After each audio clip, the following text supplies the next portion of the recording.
Kesombongan itu bapak itu sumber, ya. Kesombongan itu adalah sumber, akar dari segala dosa. Saya kasih contoh, kesombongan itu melahirkan dosa iri hati. Apa itu iri hati? Simple, perasaan tidak senang melihat orang lain memiliki sesuatu yang lebih daripada dirinya. Halo? Perasaan gak senang ngelihat orang lain itu lebih kaya, lebih sukses, ya, lebih pinter, lebih terkenal, lebih cakep, dan lain sebagainya. Gak senang lihat orang lain senang. Dan senang kalau ngelihat orang lain, apalagi kalau itu saingannya. Saudara punya saingan? Kalau itu saingan, wah kita seneng banget kalau saingan kita jatuh, kalau saingan kita gagal, kalau saingan kita susah, kita seneng. Tanya sama sebelah, kamu gitu enggak? Enggak ya, haleluya, enggak, puji Tuhan. Ya, tapi masih ada orang-orang yang sampai hari ini enggak bahagia hidupnya. Karena selalu membanding-bandingkan diri dan enggak pernah bisa seneng ngelihat orang lain itu lebih dari diri dia. Kenapa? Karena dia mau dirinya yang lebih. Nah itu apa? Kesombongan. Kesombongan melahirkan dosa iri hati. Kesombongan juga melahirkan dosa dusta. Dusta. Nah saudara dikasih Tuhan, orang yang sombong itu pingin dinilai lebih tinggi daripada yang lain. Dia pingin jadi pusat sorotan. Dia pingin jadi VIP, very important person. Jadi dia itu dinilai oleh orang lain, dicitrakan, image orang lain kepada dia itu lebih cakep, lebih kaya, lebih pinter, lebih baik, lebih rohani gitu ya. Dan lain sebagainya. Nah ketika realitanya tidak begitu, kenyataannya dia tidak seperti itu atau berkebalikan dengan keinginan dia, maka dia akan mengarang cerita-cerita fake, cerita palsu. Dia akan berdusta tentang keberadaan dirinya, dia gak mau orang lain tahu siapa dia yang sebenarnya, orang tuanya, keluarganya, keuangannya dan lain sebagainya, dia akan bohong. Kesombongan itu melahirkan dosa dusta. Apalagi? Minggu lalu kita udah belajar tentang forgiveness. Kesombongan itu membuat manusia hidup dalam kemarahan secara terus-menerus. Kesombongan itu membuat kita hidup dalam akar pahit, dendam, menyimpan kesalahan orang lain. Ya, kita marah terhadap ketidakadilan, kita marah terhadap perlakuan-perlakuan itu yang dilakukan oleh orang-orang terhadap kita, dan kita marah secara berkepanjangan, secara terus-menerus. Itu juga disebabkan karena pride. Ya, ketika saudara berkata aku nomor satu, berarti semua orang harus ikut apa yang aku mau. Semua orang harus mendahulukan kepentingan aku. Pada saat saudara menjadikan diri saudara sebagai yang paling utama, ya saudara, maka saudara tidak akan pernah memiliki hubungan yang harmonis dengan orang lain. Sama orang pasti berbenturan terus. Ya, kesombongan itu membuat perselisihan dan pertengkaran. Me is the enemy of us. I is the enemy of we. Ya, pada saat me and I menjadi nomor satu, maka us and we pasti hancur.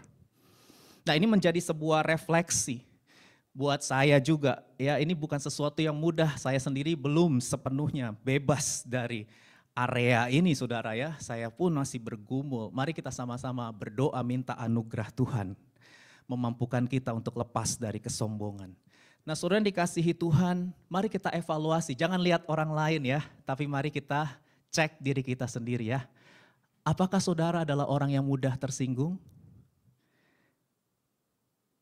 Apakah saudara adalah orang yang mengalami kesulitan untuk akur dengan orang lain? Susah banget untuk akur sama orang lain, ya. Apakah saudara sering berbenturan dengan orang lain?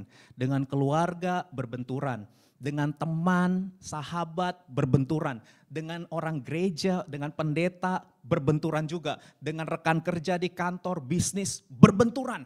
Kalau saudara sering berbenturan dengan orang lain, kita perlu cek kondisi hati kita. Dan yang berikutnya, apakah saudara masih menyimpan kemarahan kepada orang lain? Sampai hari ini apakah saudara masih menyimpan kemarahan ketika bertemu dengan orang yang pernah menyakiti hati saudara? Mari jawab di hati, ya. Dan ini biasanya kita diskusikannya di Cool. Makanya ikut Cool, saudara, supaya kita bisa terbuka. Karena keterbukaan adalah awal dari pemulihan. Kita bukan komunitas sempurna, kita bukan orang sempurna. Tapi kita mau belajar untuk bertumbuh bersama-sama. Amin. Dan untuk bisa bertumbuh perlu yang namanya keterbukaan. Nah, saudara dikasih Tuhan, orang yang sombong itu adalah orang yang selalu menuntut, demand. Dia selalu menuntut segala sesuatu harus terjadi sesuai dengan keinginannya. Ya, pada saat dia melihat realita tidak terjadi sesuai dengan keinginannya, dia akan marah-marah, dia akan komplain, dia akan bersungut-sungut, dan akhirnya dia akan kecewa.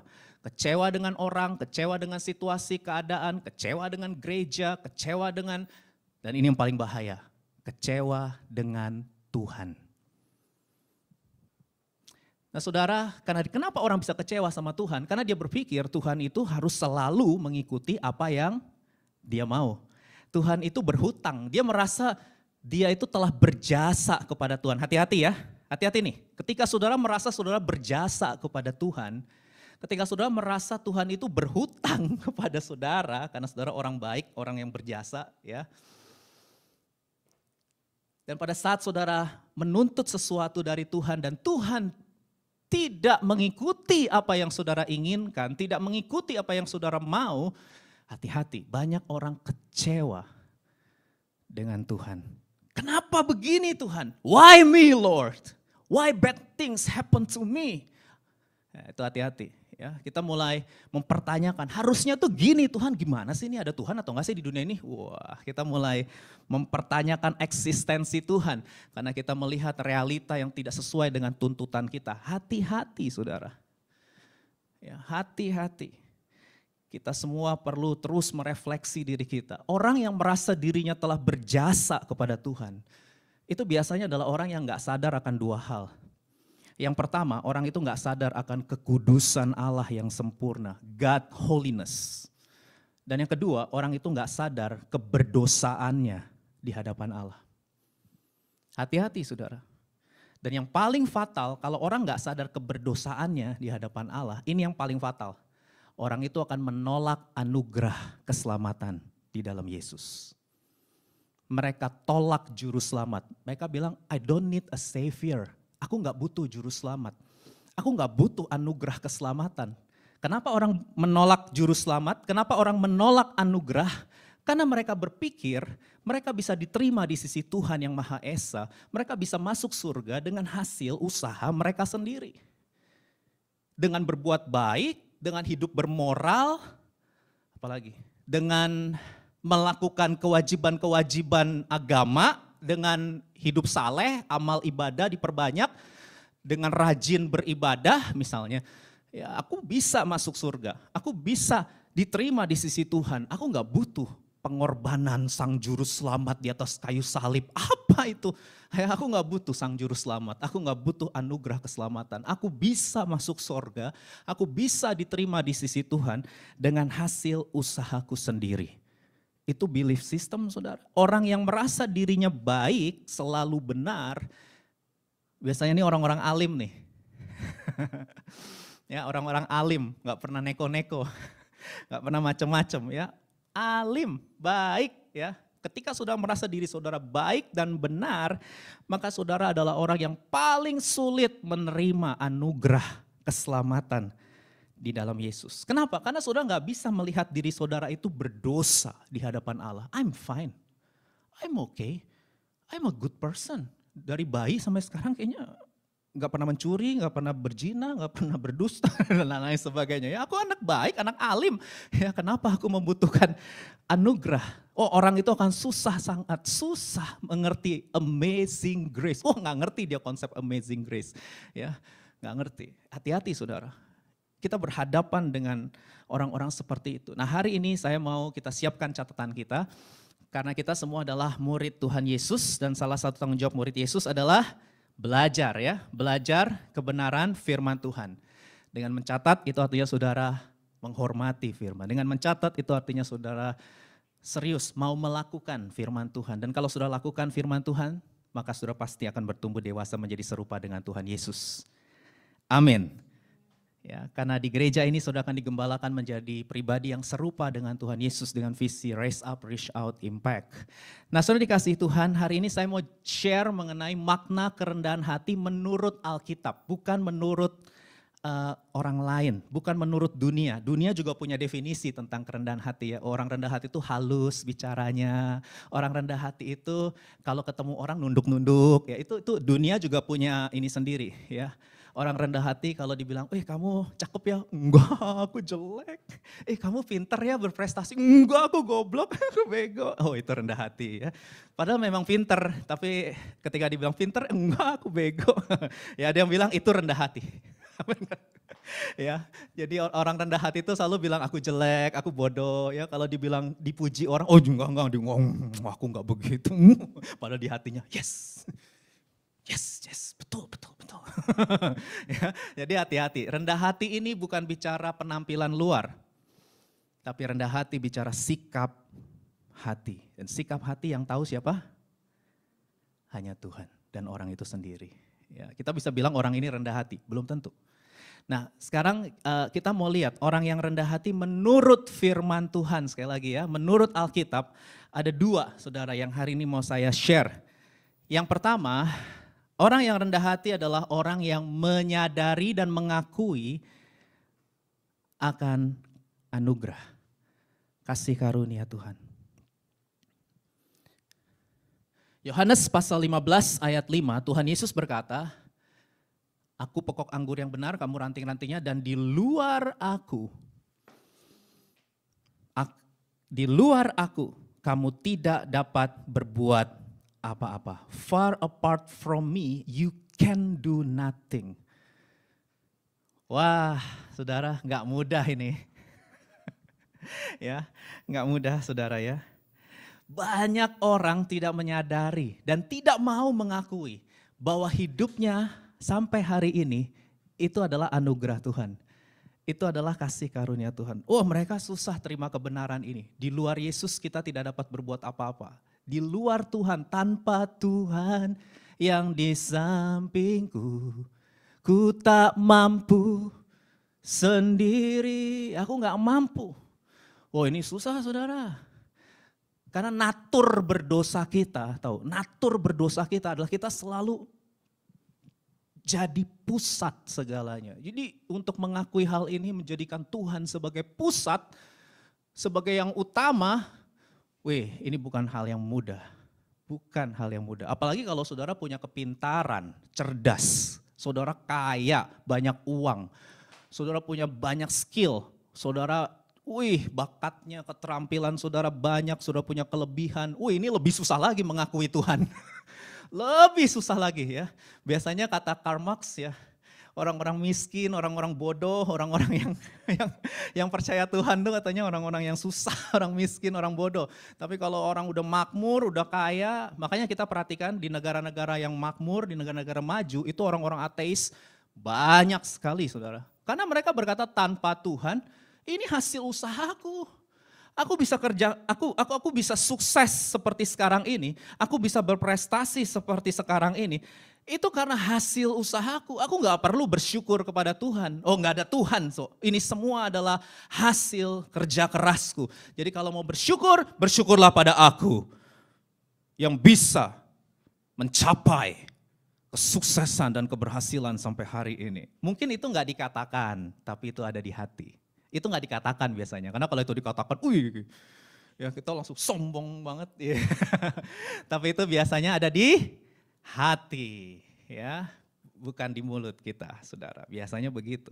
Suatu kali, ini cuma cerita aja ya, suatu kali ada pelajar Kristen lagi main nih sama teman-temannya yang free thinker, agnostik, skeptik gitu ya, ateis lagi main. Terus ke Siktang, ke tempat makan. Nah orang Kristen sebelum makan, Foto dulu, enggak ya. Karena saya orang Kristen sebelum makan foto, bukan ya. Sebelum makan orang Kristen berdoa. Teman-temannya semua ngeliatin. Ya. Terus ketika dia selesai berdoa, amin. Ya, temannya dengan sinis berkata, kenapa kamu berdoa sama Tuhan? Ya, kenapa kamu berterima kasih kepada Tuhan dan bukan kepada orang tuamu? Kamu ini bisa makan, ini karena orang tuamu kerja keras kasih uang untuk kamu makan, bukan Tuhan. Jadi kamu itu harus berterima kasih kepada Tuhan. Kamu harus berterima kasih kepada, mungkin udah bertobat nih orangnya. Enggak. Kamu harus berterima kasih sama orang tuamu, bukan kepada Tuhan. Amin, setuju? Oh enggak setuju? Kan benar orang tuanya yang kasih duit, Vin. Ayo, yang kasih saudara uang untuk kuliah siapa? Yang kasih saudara uang untuk makan siapa? Halo? Kalau yang belum bekerja ya, kalau yang sudah bekerja, ya saya sendiri yang kerja. Kalau belum bekerja, ya orang tua saya. Dan Alkitab juga bilang betul sih, memang orang kalau nggak kerja jangan dikasih makan. Itu ada ayatnya, 2 Tesalonika 3 ayat 10. Jadi betul, memang yang memberi uang jajan untuk makan anak itu adalah orang tua yang bekerja keras. Karena ketika orang bekerja keras, dia menghasilkan uang, bahkan baru dia bisa memenuhi kebutuhan hidupnya sehari-hari. Betul saudara? Tapi saudara pernah mikir nggak, orang kalau mau bekerja itu butuh hidup kan? Butuh nafas nggak? Butuh oksigen nggak? Butuh udara nggak? Butuh matahari, hujan, butuh nggak? Halo? Butuh jantung yang berdetak nggak? Untuk saudara bisa memproduksi sesuatu, saudara harus bernafas. Halo, betul? Dari mana nafas itu? Dari Tuhan. Itu anugerah Tuhan. Matahari, hujan, saudara untuk makan nasi dari mana? Beras dari mana? Padi dari mana? Benih dari mana? Petani dari tanah, kesuburan. Itu jadi aspeknya luas, bukan soal nasi di depan, itu soal penciptaan. Saudara lihat nasi, ketemu sama pencipta sebenarnya. Ya, bahkan mekanisme kita, saudara nggak mikir mekanisme dalam perut bisa makan nasi. Kita kadang makan aja gitu. Itu ada mekanisme yang ngatur. Siapa yang ngatur? Metabolisme sistemnya bisa begitu. Tiba-tiba dari ledakan besar, boom jadi gitu. Gimana sih tiba-tiba? Ya saudara, semua serba teratur seperti ini, saudara pikir ini terjadi secara tiba-tiba? Tidak. Pasti ada Sang Maha Kreator. Dan kita adalah gambar dan rupanya. Makanya kenapa manusia itu kreatif? Ya karena gambar dan rupa Allah, Sang Kreator, kreatif manusia. Kenapa manusia itu harus membangun hubungan? Ya karena Allah itu kasih. Harus membangun hubungan. Kenapa manusia bisa punya moralitas? Ini baik. Ya karena Allah itu benar, Allah itu suci. Makanya manusia punya moralitas. Dari mana sudah bisa menjelaskan itu semua kalau sudah nggak percaya akan keberadaan Sang Pencipta? Bagaimana bisa menjelaskan kompleksitas hidup manusia, punya hati nurani, moralitas, bisa membangun hubungan, kreatif, dan lain sebagainya. Itu semua karena anugerah Tuhan. Amin, saudara. Itu semua karena kebaikan Tuhan secara umum. Kecerdasan, kesehatan, itu semua adalah kepercayaan yang Tuhan berikan kepada kita. Dan banyak orang tidak menyadari itu dan gak bersyukur untuk itu. Halo? Tapi enggak di sini. Di sini semua adalah orang-orang yang selalu bersyukur kepada Tuhan. Amin. Ya, oh Tuhan terima kasih buat anugerah-Mu secara umum. Tapi Tuhan juga punya anugerah secara khusus. Ya, anugerah secara umum yes, tapi anugerah secara khusus Tuhan juga berikan kepada manusia. Apa itu? Hidup kekal. Roma pasal 6 ayat 23. Upah dosa ialah maut. Saudara tahu apa arti upah? Gaji. Saudara kerja dapat gaji. Itu bicara apa? Keadilan. Itu bicara hak. Saudara layak menuntut upah. Saudara kerja nggak dibayar boleh nuntut. Oh iya, bawa ke hukum. Udah kerja nggak dibayar, nggak benar, itu nggak adil. Benar nggak? Halo? Kalau sudah kerja harus dapat upah. Harus dapat gaji. Itu bicara apa? Keadilan. Upah bisa dituntut karena itu hasil usaha saudara. Itu hasil pekerjaan saudara. Saudara berhak menuntut upah. Oke, adil. Nah sebagai orang-orang berdosa, maka upah dosa adalah apa saudara? Maut. Karena ini hasil usaha kita. Dengan kita berdosa, maka kita sedang memisahkan diri kita dari Allah. Kenapa terpisah kok Dedi?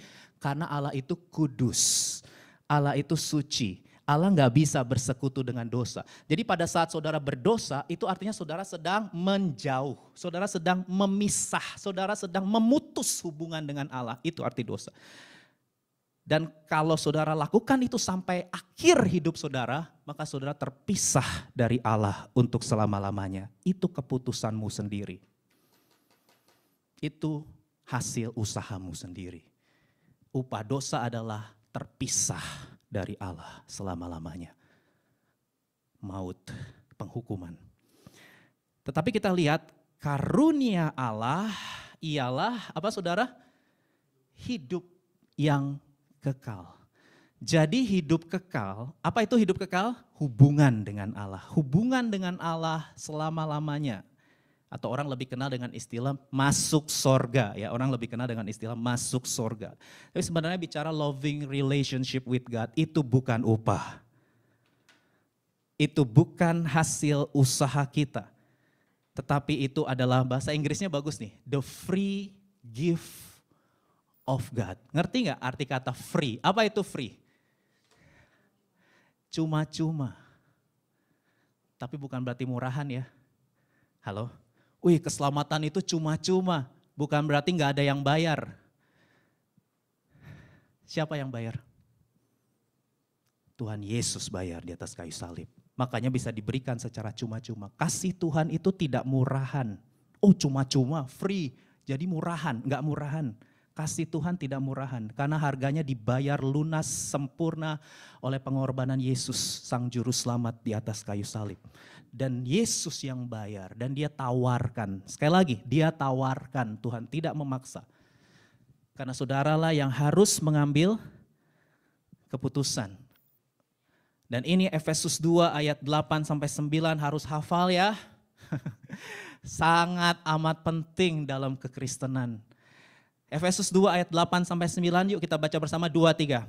Sebab karena kasih karunia kamu diselamatkan oleh iman. Keras, itu bukan hasil usahamu. Gak bisa dituntut, bukan upah. Keselamatan bukan upah. Keselamatan bukan sesuatu yang layak dan pantas saudara terima. Itu upah. Kalau layak dan pantas saudara upah bisa tuntut. Tapi keselamatan bukan upah. Keselamatan bukan hasil usahamu. Gak bisa dituntut, gak bisa. Saudara gak bisa tuntut Tuhan. Gak bisa. Ya. Karena yang layak dan pantas kita terima itu adalah maut. Penghukuman kekal, terpisah dari Allah. Kenapa? Karena kita orang berdosa. Tetapi lagu yang tadi dinyanyikan oleh dia sungguh baik, dia sangat baik, Yesus.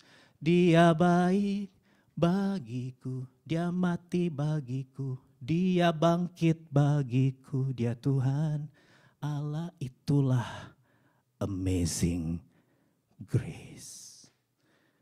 Itu bukan hasil usahamu, tetapi apa saudara? Pemberian Allah. Itu bukan hasil pekerjaanmu. Jangan ada orang yang sombong. Jangan ada orang yang memegahkan diri. Jadi kesombongan itu, kecongkakan itu adalah ketika saudara hidup mengandalkan dirimu sendiri. Alkitab berkata, terkutuklah orang yang mengandalkan manusia, tapi diberkatilah orang yang mengandalkan Tuhan. Percayalah kepada Tuhan dengan segenap hatimu dan janganlah bersandar kepada pengertianmu sendiri. Akuilah Tuhan dalam segala lakumu, maka Dia akan meluruskan jalanmu. Amin, saudara. Enggak ada yang amin ya. Karena saya tahu ini konsep belief system gak diajarkan oleh dunia ini. Ya, jadi susah terima konsep tentang grace, ya, tentang anugerah. Susah banget di kepala kita ya. Wong pipis aja harus bayar gitu kan di negara. Semua itu harus bayar gimana sih? Ya, kalau saudara mau bayar bisa. Lakukan dengan sempurna semua perintah Allah. Bayar dosamu. Tapi kita semua tahu kita nggak bisa sempurna melakukan perintah Allah. Kita sudah jatuh dalam dosa. Itu sebabnya kita butuh juru selamat. Amin saudara. Jadi orang yang rendah hati itu adalah Orang yang bersandar kepada Tuhan, berharap hanya kepada Tuhan, terus menerus bergantung pada anugerah Tuhan, terus menerus mempercayakan hidupnya pada kesempurnaan pengorbanan Yesus di atas kayu salib. Dia bisa ke surga karena pengorbanan Yesus di atas kayu salib. Dia bisa ke surga bukan karena kesalehannya, tapi dia bisa ke surga karena Yesus telah menyelesaikan hutang dosanya. It's all about Jesus, bukan tentang kesalehan agama kita, sama sekali bukan. Kita ini manusia berdosa. Nah, kalau saudara punya hati yang hancur seperti itu, itulah yang berkenan di hati Tuhan. Yang kedua, yang terakhir, ada hubungannya dengan yang pertama, tapi saya akan jelaskan. Kalau saudara hidup dalam anugerah Tuhan, ini yang kedua, saudara pasti akan memperhatikan kepentingan orang lain. Coba kita lihat Filipi pasal 2 ayat 3 sampai 4. Filipi 2 ayat 3 sampai 4. Mari kita baca bersama. Filipi pasal 2 ayat 3 sampai 4. 2, 3. Hendaklah dengan rendah hati yang seorang menganggap yang lain lebih utama daripada dirinya sendiri. Dan janganlah tiap-tiap orang hanya memperhatikan kepentingannya sendiri, tetapi kepentingan orang lain juga. Orang yang rendah hati adalah orang yang memperhatikan kepentingan orang lain. Orang yang rendah hati adalah orang yang menganggap orang lain lebih utama daripada dirinya sendiri. Pertanyaan saya, mungkin enggak itu terjadi? Karena sekali lagi natur berdosa kita adalah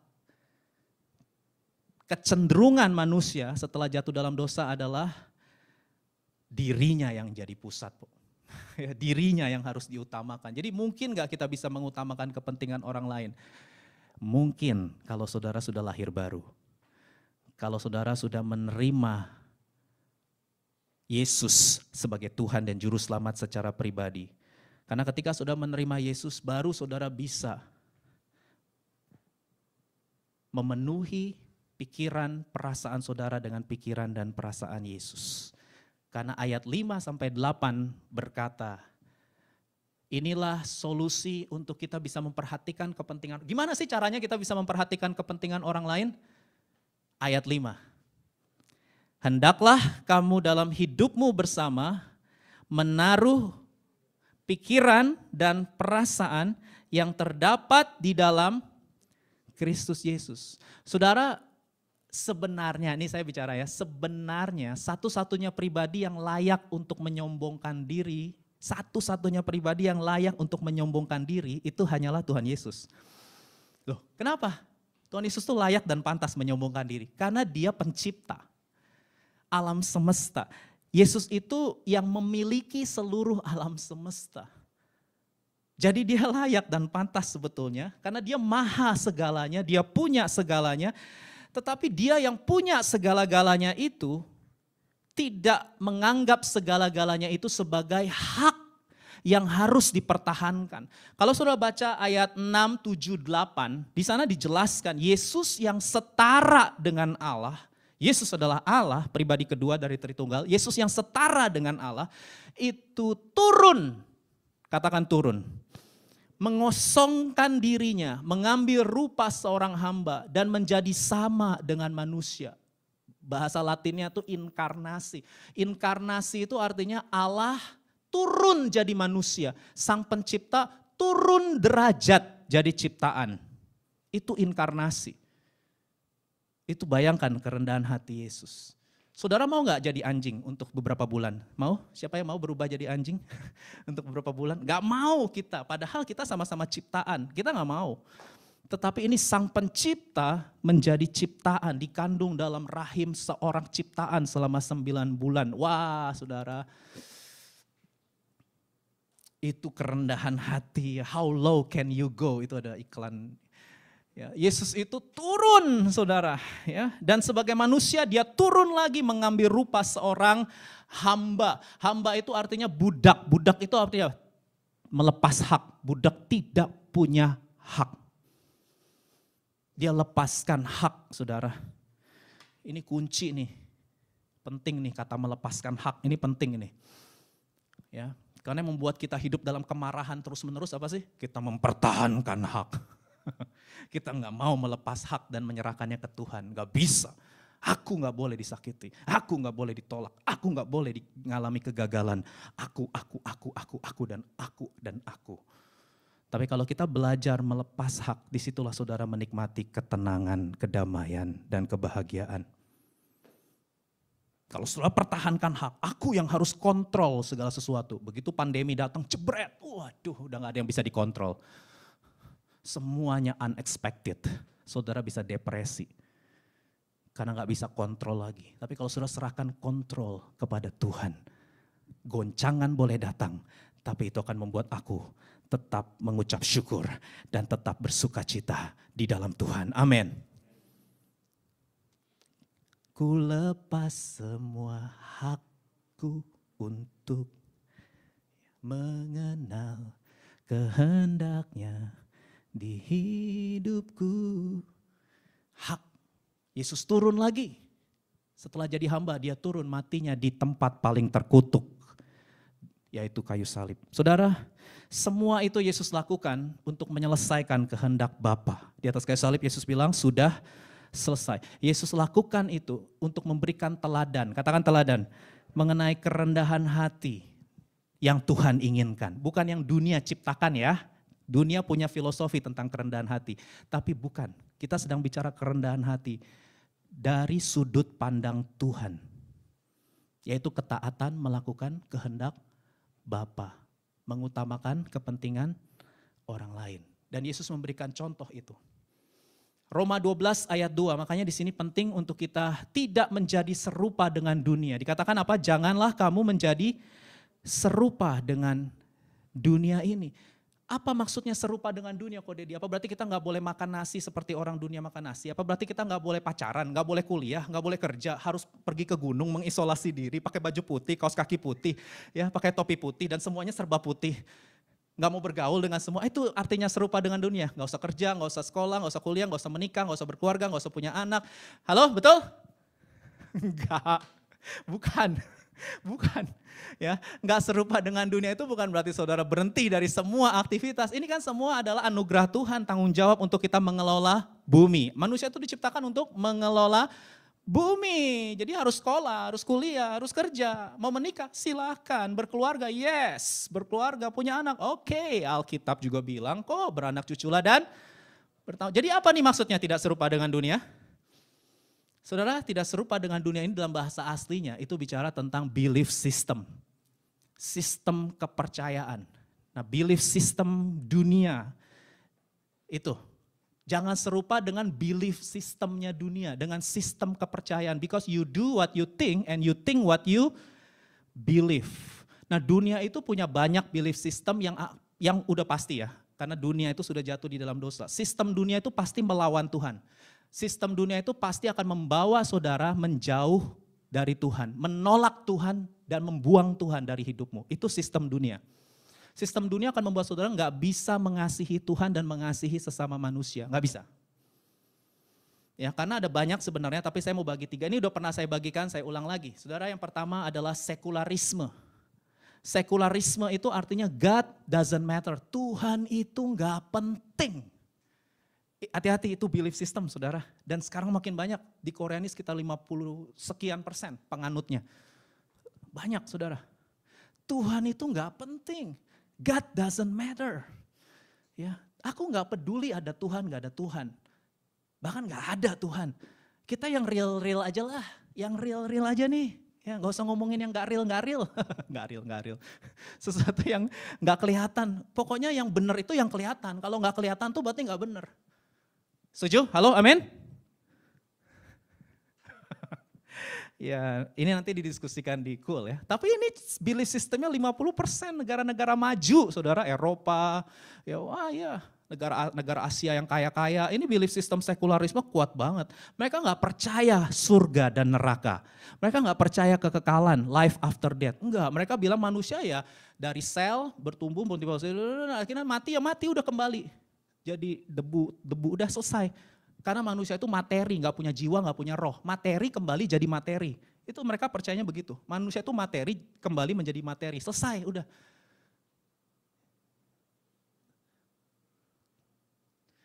Ya.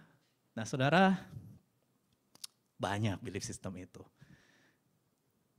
Dan itu ada di sekitar kita. Yang kedua, individualisme. Apa itu? Other doesn't matter. Orang lain itu nggak penting. Gak penting orang lain, gak perlu ada orang lain bahkan. Yang penting adalah narsisisme. All that matter is me. Aku yang harus disapa duluan. Aku yang harus disenyumin duluan. Aku gak mau senyum duluan, gak mau nyapa duluan. Aku yang harus disapa, aku yang harus diperhatikan, aku yang harus didengar, aku yang harus dipuji, aku yang harus dimaafkan, aku yang harus dilayani. Semua tentang aku. Itulah belief system dunia. Makanya Rasul Paulus bilang harus mengalami pembaharuan akal budi. Nih, pikiran itu harus diperbaharui siang dan malam seperti lagu tadi. Tutur kata, perkataanmu bertumbuh di hatiku. Gimana? Siang dan malam selalu ku renungkan. Kalau saudara nggak merenungkan perkataan firman Tuhan siang dan malam, belief system dunia lah yang ada dalam pikiran sadar dan bawah sadarmu. Karena apa yang kita tonton, apa yang kita baca, apa yang kita dengar, dengan siapa kita berinteraksi, itulah belief system masuk ke pikiran sadar dan pikiran bawah sadar kita. Makanya saya bilang nggak cukup hari Minggu aja dengar firman Tuhan. Baca, renungkan setiap hari supaya firman Tuhan masuk pikiran bawah sadarmu, jadi belief systemmu. Karena kalau nggak masuk pikiran bawah sadar, kita nggak akan pernah bisa jadi orang yang rendah hati. Nggak bisa. Nggak bisa. Ini berlawanan dengan natur berdosa kita, saudara. Ini harus kita dengan sengaja, katakan sengaja. Kita harus dengan sengaja berdoa. Kita harus dengan sengaja set di alarm. Cool, hari Rabu jam 8 malam, itu harus di set di alarm. Harus sengaja. Kalau nggak sengaja, saudara lupa deh pasti. Lupa, nggak jadi prioritas soalnya. Tapi kalau saudara set di alarm, itu berarti itu prioritas. Doa, memuji, menyembah, membaca, merenungkan firman, sharing, diskusi dengan komunitas rohani. Itu harus ada dalam prioritas. Kalau nggak bisa. Saudara nggak bisa serupa Tuhan. Nggak bisa, saudara. Ya, karena kita hidup di tengah dunia. Sistemnya itu sangat kuat dan kenceng, jejelin kita melalui film, melalui musik, melalui banyak deh news. Banyak saudara, sekularisme, individualisme, narsisisme, belum lagi hedonisme, materialisme, konsumerisme, tuh bukan banyak banget isme-ismenya kalau saya sebutin. Itu banyak banget dan semuanya melawan firman Tuhan. Semuanya melawan. All that matter is me, self-centered. Tapi kalau saudara mau belajar berkenan di hati Tuhan, Tuhan aku mau menyenangkan-Mu. Ingat Tuhan senang sama orang yang rendah hati. Kerendahan hati itu menarik perhatian Tuhan. Tuhan suka sama orang yang rendah hati. Bukan orang yang sempurna ya, enggak. Rendah hati, punya hati yang mudah dibentuk, mudah diajar, dan mau berubah. Dan kalau saudara belajar, Yesus itu pribadi yang memperhatikan kepentingan orang lain. Nah, ini yang saya bilang, ada hubungannya. Gini, pada saat saudara menyadari bahwa hidup ini adalah anugerah Allah, maka dari situlah kita baru bisa menghargai dan respect sama orang lain. Ada 3 kata kunci ya untuk menyatakan respect sama orang. Ingat semua jemaat BIC apa? Please, sorry, thank you.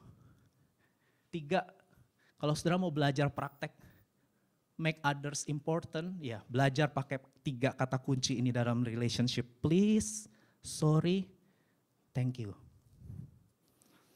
Nah, saudara yang dikasih Tuhan, makanya kita harus mulai dari siapa saya di hadapan Tuhan. Karena kalau saudara melihat hidup ini berdasarkan apa yang saya miliki, apa yang saya punya, maka kita akan susah menghargai orang lain, apalagi kalau orang lain itu kurang dari kita. Kurang pinter, kurang kaya, kurang cakep, kurang terkenal, kurang populer, diajak ngomong gak nyambung. Ya, kita nggak bisa menghargai orang itu, kurang. Ya, kalau orang lain itu nggak memberi keuntungan kepada kita, nggak bikin kita seneng, nggak bikin kita nyaman, nggak bikin kita happy, kita nggak mau menghargai orang-orang model begitu. Kita hanya mau menghargai orang-orang yang menguntungkan kita, orang yang membuat kita happy, membuat kita seneng, membuat kita nyaman. Nah, itu aku hargai. Please, sorry, thank you, nggak masalah. Karena kamu membuat aku happy, menguntungkan aku. Atau orang yang lebih kaya, lebih kaya, lebih pinter, yes, me. Tapi untuk yang kurang, yang gak memberi keuntungan, no. Itu natur manusia, saudara. Tapi kalau manusia sadar, kita sadar bahwa I'm a sinner. Saya adalah orang yang berdosa, saya adalah orang yang sakit. Saya adalah orang yang tidak layak dan tidak pantas. Itu sebabnya semua manusia berdosa di hadapan Allah. Saya yang tidak layak dilayakan, saya yang tidak pantas diterima. Itu sebabnya saya belajar menerima orang lain, mengasihi orang lain meskipun gak cocok. Karena Yesus memang tidak memerintahkan kita untuk cocok dengan semua orang. Halo, ada gak ayatnya? Tuhan Yesus tidak pernah memerintahkan kita untuk menyukai semua orang. Gak ada di Alkitab suruh menyukai semua orang. Perintah Tuhan Yesus adalah mengasihi, bukan menyukai. Kita suka sama orang kalau dia cocok sama kita. Halo, betul gak? Kalau dia sama hobinya, main gamenya sama, nontonnya sama, musiknya, selera musik genrenya sama. Wah, kita cocok, kita suka dengan orang-orang itu. Nah, Tuhan Yesus tidak memerintahkan kita untuk menyukai semua orang. Jadi gak apa-apa kalau saudara gak suka dengan semua orang. Gak apa-apa, kalau saudara gak cocok, it's okay. Tapi Tuhan Yesus memerintahkan kita untuk mengasihi semua orang. Termasuk yang gak cocok. Termasuk yang saudara gak suka.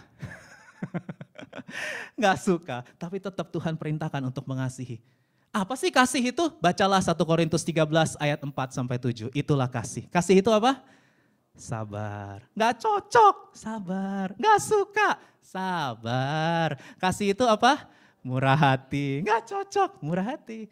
Gak suka, murah hati. Kasih itu apa? Tidak pemarah, tidak menyimpan kesalahan orang lain. Halo, betul? Yes.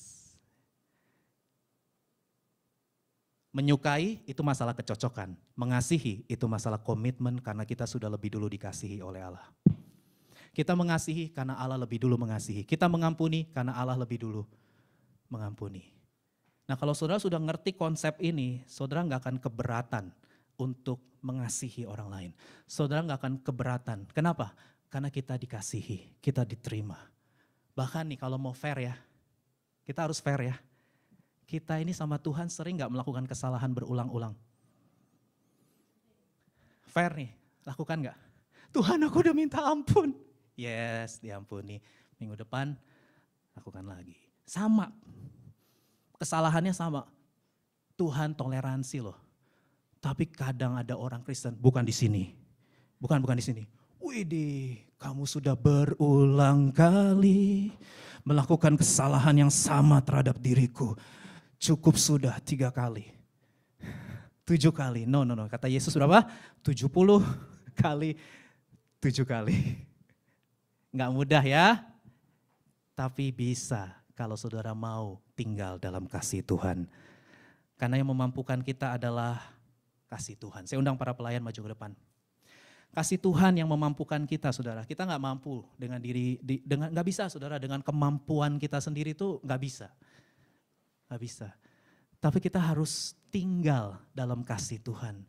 Kita harus bersekutu dengan Dia setiap hari. Because God is love.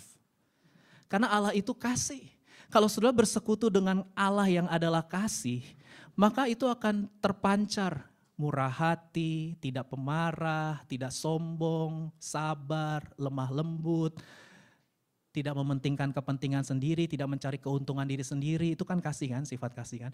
Itu otomatis terpancar, kenapa? Karena setiap hari saudara intim dengan Dia yang adalah kasih. Halo, makanya keintiman dengan Tuhan itu segala-galanya. Bukan nomor 1, satu-satunya. Tuhan bukan nomor 1 ya. Kalau Tuhan nomor 1 ntar bisa digeser-geser jadi 2, 3, 4 dong. Dia bukan nomor 1. Dia adalah satu-satunya yang kuandalkan. Satu-satunya yang kuharapkan. Satu-satunya. The one and only. Nah, kalau saudara sadar akan kasih karunia Tuhan, ku hidup karena anugerah-Mu. Kalau bukan Tuhan, aku sudah binasa. Tetapi sekarang aku beroleh keselamatan. Aku diangkat menjadi anak-anak Tuhan. Aku bisa memiliki hubungan dengan Allah selama-lamanya. Bahkan kematian fisik tidak memisahkan aku dari Tuhan. Karena kematian fisik justru membuka perjumpaan dengan Tuhan sempurna selama-lamanya. Hidup adalah Kristus, mati adalah keuntungan karena kasih karunia Tuhan. Dan kalau sudah mengerti, sudah akan melihat orang lain yang sudah gak suka, gak cocok, bahkan mungkin haters, menyakiti. Tapi kalau sudah menyadari kasih karunia Tuhan dalam hidupmu yang begitu besar, Dia tidak pernah membuang, Dia tidak pernah menolak, Dia tidak pernah menyingkirkan hidup kita. Maka kita pun akan belajar untuk mengasihi orang yang kita mungkin tidak suka, gak cocok. Tapi kita belajar untuk mengasihi, sabar sama mereka, murah hati sama mereka. Layani mereka.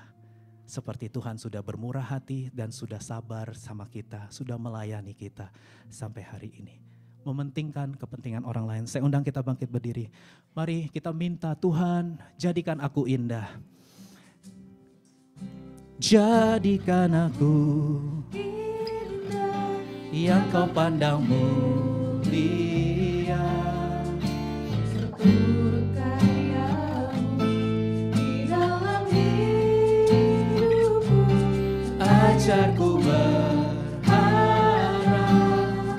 hanya kepadamu, taat dan setia kepadamu. Jadikan aku indah yang kau pandang mulia. seturut karyamu di dalam Hidupku dan ajarku berharap hanya kepadamu, taat dan setia kepadamu Tuhan. Berapa banyak dari saudara yang hari ini mau meresponi firman Tuhan?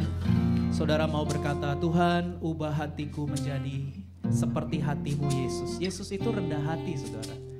Yesus itu rendah hati. Dia bersedia mengosongkan diri menjadi manusia. Mengambil rupa seorang budak, seorang hamba. Dia melepaskan haknya. Dan dia mati di tempat yang paling terkutuk dan paling mengerikan, yaitu kayu salib.